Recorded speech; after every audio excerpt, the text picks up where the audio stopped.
Ladies and gentlemen, greetings to all. Stepping into the embrace of solitude, she once found solace, convinced that true happiness resided within its quietude. However, life's tapestry, filled with its unpredictable twists and turns, took an unforeseen path. In the midst of a lively social gathering, their destinies intertwined. It was in that fleeting instance that the flame of love ignited, propelling their fervent romance into existence. Swiftly, they found themselves standing side by side, pondering a shared future, envisioning the magic of crafting a family together. Evidently, prior to encountering her spouse, the concept of parenthood had never quite stirred her emotions to their depths. His arrival in her life proved to be a catalyst, drastically altering her viewpoints.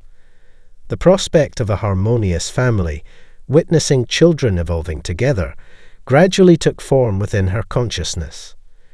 Given her age surpassing 35, she harbored the profound awareness of the potential hurdles in conceiving and the looming health risks for older mothers. Approximately 6 months into their marital union, life unfurled a pleasant surprise as she stumbled upon the unexpected revelation of her impending motherhood. The revelation ushered in moments of uncertainty, provoking contemplation about their readiness for the responsibilities of nurturing a new life. Yet, an overwhelming sense of joy and anticipation permeated their hearts. Preparations for the imminent arrival of their offspring commenced, necessitating alterations to their lifestyle. Emphasizing nutritious dietary preferences and adopting habits conducive to the well-being and development of their unborn child. Her husband's devoted care extended considerably, often involving meal preparations, intertwined with discussions about their progeny's education and future prospects, eagerly anticipating the advent of a new phase of existence. During the course of her pregnancy, she found herself succumbing to illnesses more frequently than anticipated. Her endeavors to maintain optimal health seemed insufficient, possibly exacerbated by her age, rendering her more susceptible to ailments. Nevertheless, they welcomed their son into the world amidst jubilant hearts. 3 months subsequent to the birth of their son, she commenced experiencing progressively severe bouts of headaches. On one particular day, while tending to their infant and successfully lulling him to sleep, a parched sensation prompted her to reach for a glass of water. Yet, upon rising from her seat, the room commenced a disorienting whirl. Struggling to steady herself, her legs buckled, and her vision blurred. Consciousness slipped away. Upon regaining awareness, a startling realization dawned. Her spirit had detached from her physical form.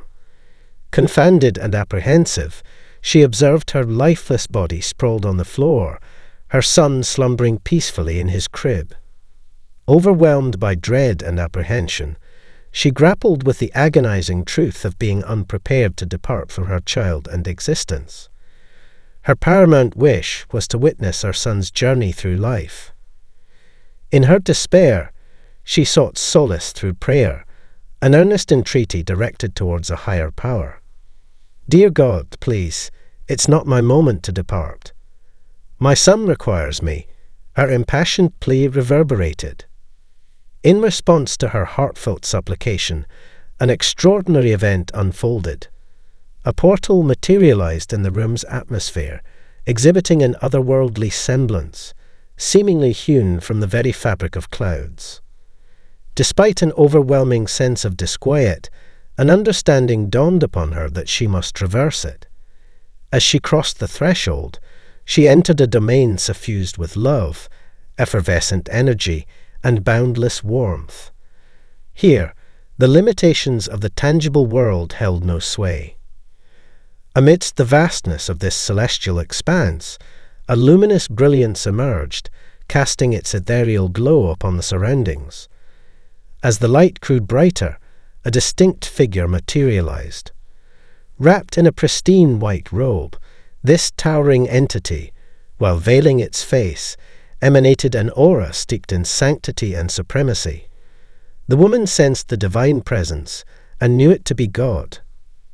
A moment that rendered her soul infinitesimal in his magnificence. God conveyed a message, affirming that her time had not yet arrived, and the radiant light guiding her couldn't be traversed. "Your children still need your care," his words resounded, emphasizing her earthly responsibilities. In response, she pleaded for more time, expressing her yearning to reunite with her physical form, fueled by her unswerving dedication to her son and her desire to remain an active part of his life. God acknowledged her plea, granting understanding and yielding to her inquiries. Seizing the moment, she questioned the variability of near-death experiences, why some encounter divine beings while others do not. God's response was tender, affirming the unique journey of every soul, some needing more guidance while others having found their way. Expanding on this, God illuminated the notion that certain souls experience disorientation, requiring a rekindling of faith and purpose. Angels and gods serve as guiding lights for these souls. For those firm in their faith, near-death experiences might not involve encounters with divine entities, but instead encompass other profound occurrences. She contemplated this wisdom, realizing the significance of trusting one's intuition in deciphering life's unique path. Each individual journey is singular, and imposing one's path upon others is both unwise and futile. Seeking deeper insight, she broached her past abortion, laden with guilt. Her inquiry to God focused on the specific repercussions of abortion. God responded unequivocally, condemning abortion as a wrongful act that infringes upon the fundamental right to life. Every conceived life, in his eyes, deserves protection, and abortion is a violation of that right. God stressed the lasting physical and psychological effects of abortion, urging humanity to cherish every conceived life. He advocated for support during challenges in pregnancy rather than resorting to abortion, promoting reverence for life in all its forms. The unveiling of divine revelation ushered forth an arresting tableau, presenting an ethereal visage, portraying the yet-to-be-scribed soul of an unborn child, seeking solace within the embrace of a nurturing and affectionate haven. This embryonic odyssey navigated through diverse familial encounters, each failing to proffer the sanctuary this nascent spirit yearned for. It was only upon chancing upon a pair effusing an aura of love and care that the prospect of prospective parenthood materialized.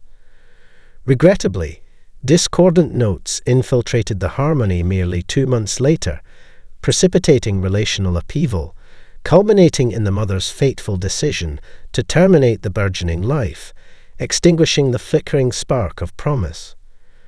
In the aftermath, inundated by an overwhelming torrent of contrition, divine benevolence extended the mantle of forgiveness and understanding. The omniscient message resounded emphatically, underscoring the universality of fallibility and highlighting the redemptive potentiality latent within introspection and metamorphosis. The resounding refrain echoed unequivocally, "The intrinsic sanctity of every life merits veneration and reverence." A fervent longing to traverse the celestial realms brewed within her, sanctioned by the divine, initiating a transcendental voyage. The destination unveiled an ethereal expanse. Verdant pastures bedecked in emerald hues, the mellifluous cadence of a cascading waterfall, and an ethereal city ensconced amidst tranquil woodlands and placid waters. Amidst this idyllic tapestry, vivacious village life thrived, animated by the laughter of exuberant children. The resplendence and immaculate beauty of paradise ensnared her senses, while the warmth of God's smile infused her spirit with serenity. However, her reverie was abruptly interrupted by the plaintive cry of her son, grounding her in her maternal instincts. Torn from her reverie, her ethereal essence disconnected from corporeal confines. Desperate to reclaim tethered connection, she endured agonizing travail, ultimately reclaiming dominion over her physicality. Resurfacing in the realm of reality, she cradled her son, his cries gradually subsiding. This extraordinary sojourn, etched into the annals of memory a decade past, remained a bastion of profound recollections. Gratitude suffused her for the timely intervention during her moment of existential disorientation, rejuvenating her sense of purpose. Today, her son on the cusp of his 18th year thrived in independence and responsibility. Cultivating a profound appreciation for life's manifold gifts, she embraced each person and experience, placing unwavering trust in the divine tapestry that weaves her future's design.